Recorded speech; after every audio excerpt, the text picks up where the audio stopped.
Beards. They're popular with the general public, but nowadays, thanks to shaving razors and electric razors, it's easier to have a clean-shaven look, so most modern leaders and politicians don't usually do it. There are some, of course, but it sadly seems like a dying trend for most of the West. The last US president to have facial hair while in office, President Taft, all the way back in 1912. Last British Prime Minister, Macmillan, in the 50s, and those were for plain mustaches, not actual beards. Overall history is full of amazing facial hair, and there are certainly periods where it was the norm to make it as wild or unique as possible, so I figured this could make an interesting video, counting down the top 10 best beards in history. So what qualifies? Firstly, the person must be a leader of some kind, whether an elected official, a cabinet member, a royal figure, or even a general admiral type thing. Scientists, artists, and philosophers aren't going to be a part of this list, because then it'd be too hard to pick and I'd be here all day. Secondly, many beards are awesome, but super common and normal, and my favorite beards aren't going to be the same beard that everyone's uncle can grow. Finally, let's talk about mustaches. Normal mustaches by themselves will not count on this list. I know that might upset some people, but it's top 10 beards, not facial hair in general. If the mustache is in addition to the beard and it complements it but isn't the dominating feature, that's fine. But a mustache by itself, or maybe like a mustache and like a tiny bit of a goatee, isn't gonna count. And if this video does well, I can easily make a separate video for the top 10 best mustaches in history anyway. So sorry Stalin, Kaiser Wilhelm II, and Teddy Roosevelt and company, you won't be on here. So let's go ahead and count them down. The top 10 best beards in history, in my opinion. Number 10. Emperor Taizong of the Tang Dynasty. Chinese emperors were mostly simple with their facial hair, so many of them just let it boringly grow out messily on their chin and then add like a pencil mustache and that's it. Lame. Taizong, on the other hand, knows what he's doing. He added a special change that really stands out, and that's his, I don't know, like this thing's so weird and unique. Look at the area where his soul patch should be. His soul patch splits apart like a mustache. But what would that be? Like a double patch or a soul stash? I don't know. But I don't think I've ever seen anything like this before, so that gets a spot on this list. Good job, Taizong. Number 9. Shah Shapur I of the Sassanid Empire. So, Shapur is kind of a badass. He was so awesome that he was the first, and to my knowledge, the only person who has both defeated the Romans in battle and captured the emperor on the battlefield. This humiliated Rome and knocked the wind out of them. Emperor Valerian was captured and forced to beg for mercy, and in response, he was killed by having molten gold poured down his throat. If that's not badass, I don't know what is. They even carved this event into a giant rock, and on that rock, see that beard? Clearly it's a badass beard. It's hard to tell in the carving, but on coins he has a ring on his beard that gives it like a bushel at the bottom. So with a beard so badass, why is this only number 9?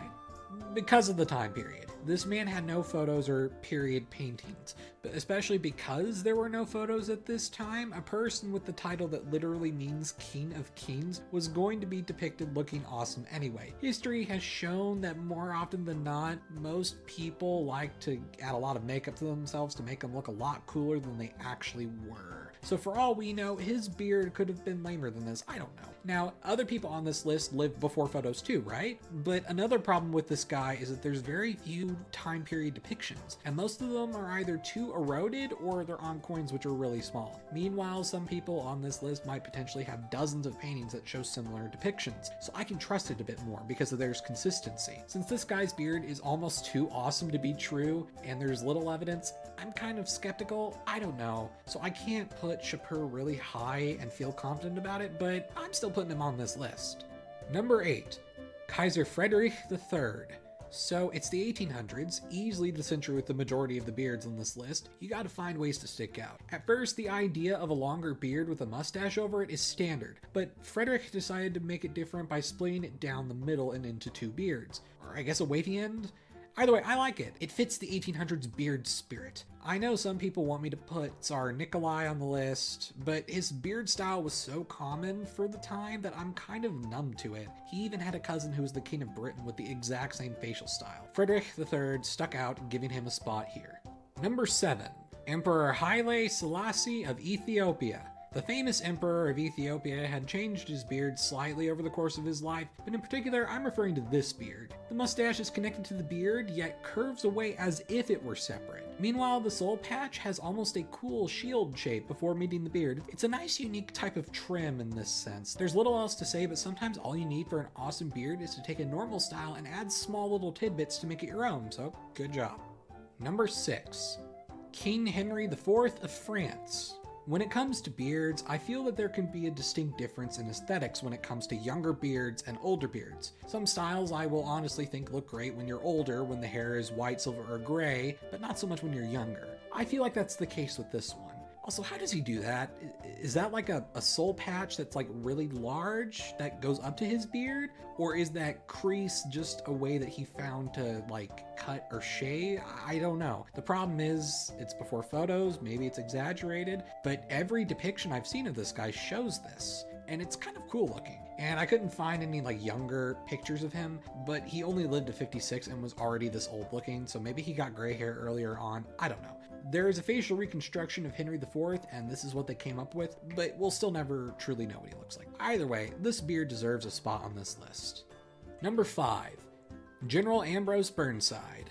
So imagine having a beard so iconic that the person's name, or in this case nickname, became the name for a certain type of beard. Well, this man gave us the term sideburns, and boy did he have them. Now, some other people would adopt this style later, but you gotta give credit to the guy who did it so well we got the name from him. Plus, he kept it up until he died, so that's cool. Also, I'm gonna keep it real, this guy's the only American Civil War general on this list. I'm sure a lot of people expected others, but the thing is, most Civil War beards were normal. Robert E. Lee and Grant's beards are great, but nothing that a million other soldiers didn't have. Burnside is the one general that truly stood out here, and so he deserves a spot on this list. Number 4. Now, I already said there wouldn't be other Civil War generals on this list, and there's not, but there is one more American Civil War figure on this list, and it has to be addressed. No, it's not Lincoln. I know a ton of people probably wanted him to be on this list. I will agree that Lincoln's beard is easily in the top 3 most iconic or famous beards, but this list is, for my opinion, of the best beards, and those are different things. Lincoln's beard, while memorable, is just not that good. I'm sorry. But the person taking this spot was on Lincoln's cabinet. No, it's not Edwin Stanton either. Gosh darn it, quit making me triple think my choices. Let's get to the truly best beard on the cabinet. Father Neptune himself, Gideon Welles, the Secretary of the Navy. Look at that, this guy means business. Gideon Welles, also known as Father Neptune, was the Secretary of the Navy during the American Civil War. He's also the reason why the Medal of Honor exists. Yes, the Navy did it before the other branches, but his beard is truly remarkable. Granted, the scowl and the hair up top are probably playing into this somehow too, but the contrast of the snow-white beard to the rest of his hair brings out the aesthetic of being wise yet battle-hardened. On to the next one. Number 3. Aoki Shūzo, the Foreign Minister of Japan. Japan at this time was westernizing and modernizing, and as a result, they adopted many Western and modern ideas. Suits and beards were included, and often adopted a Western style during the Meiji period. Aoki Shūzo, as foreign minister, naturally would have a beard unusual by Japanese cultural standards, but boy is it awesome. He could be a European royal with that beard. That, and he also married a German aristocrat's daughter, so yeah, he legitimately could have. But here's the coolest feature of the beard, and it's hard to tell at first glance of the photo. It curls up at the end. That isn't like the side of the beard curling up like that. That's actually the curl from the outer edges of the beard all curling upwards. That's just awesome. I don't know what else to say. He may have had to resign from his job in disgrace, but his beard is far from disgraceful. Number 2. Emperor Napoleon III of France. Now, you know this guy was coming. How could you not add his beard to the list? This is truly a case of a mustache complementing a beard too. Now, I thought about adding a person with a similar beard on here, Vittorio Emanuele II. But with his version, it's the mustache that's the biggest dominant feature rather than the beard, so it wouldn't feel right for a list of beards. Mustaches? Definitely. But sorry, Victor, you're not going to be on here. Wait, I'm getting word that later in life, Victor did grow out his beard. Let's see it. Oh no. That thing looks like someone had a scorpion tick type thing stuck to their face. While it's very impressive, I don't really like it. Yeah, not on this list, sorry. Mustaches again, maybe, but not this list. Sorry, Victor. But anyway, if Napoleon III is second on this list, who's number 1? Let's find out, but first, some honorable mentions. Honorable mention 1, the pharaohs. Those beards are cool and unique and all, but they're literally false beards, so I can't really count those. Honorable mention 2, ancient Mesopotamians. Those beards are also cool looking, but there's no way that beards can naturally be like that. That has to be an artistic style. The depictions are cool enough, though, to warrant an honorable mention. Honorable mention 3. Okay, actually, this beard is a really horrible beard, and I would never put it on the list of the best beards, but it's too unique for me not to at least mention it. You know neckbeards? No, not the modern neckbeard. This is a literal neckbeard.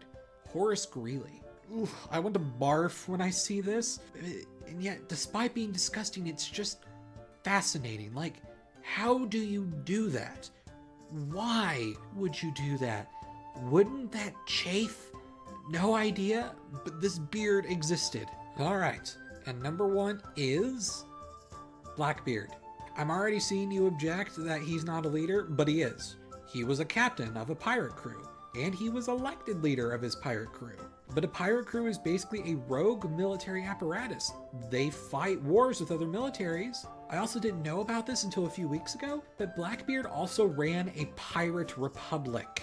Yeah, pirates at this time were so powerful, they actually took control of the Bahamas. The pirates outnumbered the settlers on Nassau and voted Blackbeard as their magistrate. And even though the pirate republic wasn't recognized by the British, the Spanish, or the French, it was de facto a thing. I plan to make a video on this because an 8-year-long pirate republic is mind-blowing. But anyway, why is Blackbeard number 1?